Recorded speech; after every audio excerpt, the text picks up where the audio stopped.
আসসালামু আলাইকুম viewers, কিউর health কেয়ারের পক্ষ থেকে আপনাদেরকে আন্তরিক শুভেচ্ছা।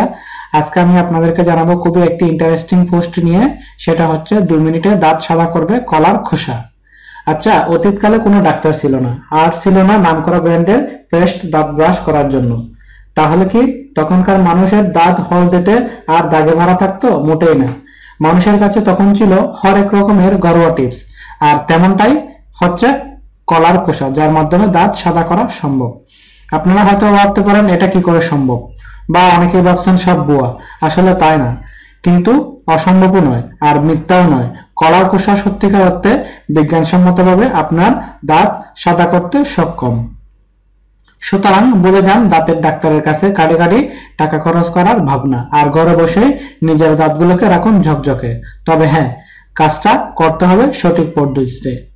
তাহলে চলুন জেনে নিই কিভাবে আমরা কাজটা করতে পারি। কলার খোসায় আছে প্রচুর পরিমাণে খনিজ উপাদান, বিশেষ করে পটাশিয়াম, ম্যাগনেসিয়াম আর ম্যাঙ্গানিজ। আর এরাই হচ্ছে দাঁতকে সাদা করা তোলার জন্য প্রধান হাতিয়ার। এছাড়াও কলার খোসায় আছে প্রচুর পরিমাণ ক্যালসিয়াম, ভিটামিন ডি, যারা কিনা দাঁতকে মজবুত করে তোলার পাশাপাশি খনিজ উপাদানগুলো শোষণ করতেও সহায়তা করে। কলার খোসা নিঃসন্দেহে সাদা করে তুলবে আপনার দাঁত, তবে ব্যবহার করতে হবে সঠিক পদ্ধতিতে এবং অবশ্যই নিয়ম মেনে। প্রথমে বেছে নিন সঠিক কলা। দাঁত সাদা করার জন্য ঠিকভাবে পাকা কলা হওয়া জরুরি। খুব বেশি পাকাও নয়, খুব বেশি কাঁচাও নয়। এমন কলা বেছে নিন যারা কিনা এখন নিচের দিকে একটু একটু সবুজ, কেননা এই কলায় পটাশিয়াম থাকে উচ্চ মাত্রায়, আর এই পটাশিয়ামই দাঁত সাদা করার জন্য দায়িত্ব নেবে।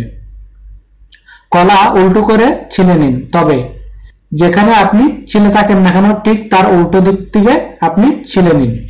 দেখবেন যে কলার গায়ে লম্বা লম্বা সুতার মতো আঁশ থাকে। উল্টো করে ছিলে নিলে এই আঁশগুলো থাকবে খোসার সাথে।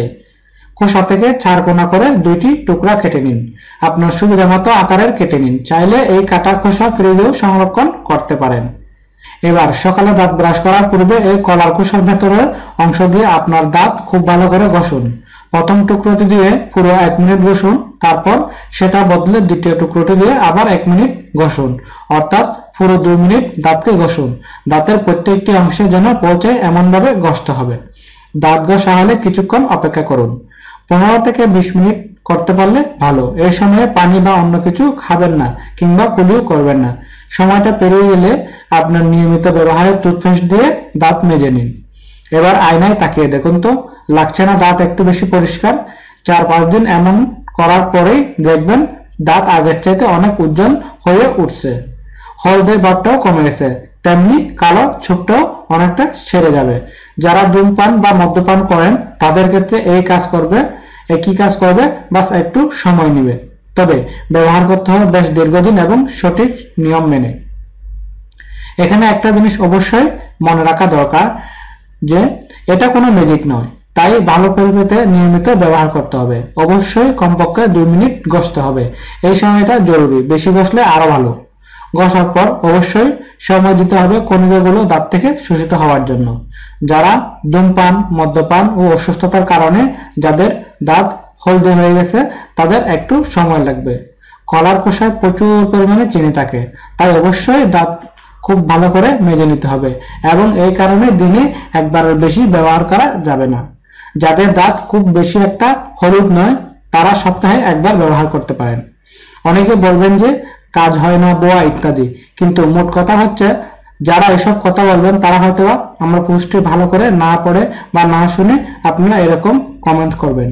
ফল পাওয়ার জন্য অবশ্যই নিয়ম মেনে আপনাকে প্রয়োগ করতে হবে, আর তাই অন্য লোকের কথা শোনা বাদ দিয়ে নিজে নিজে চেষ্টা করে দেখুন, অবশ্যই ভালো ফল পাবেন। আর আমার টিউটোরিয়ালটি ভালো লাগলে অবশ্যই লাইক, কমেন্ট এবং শেয়ার করবেন। আমার চ্যানেলটি সাবস্ক্রাইব করবেন। নিজে সুস্থ থাকবেন, অন্যজনকে সুস্থ রাখার চেষ্টা করবেন। ধন্যবাদ।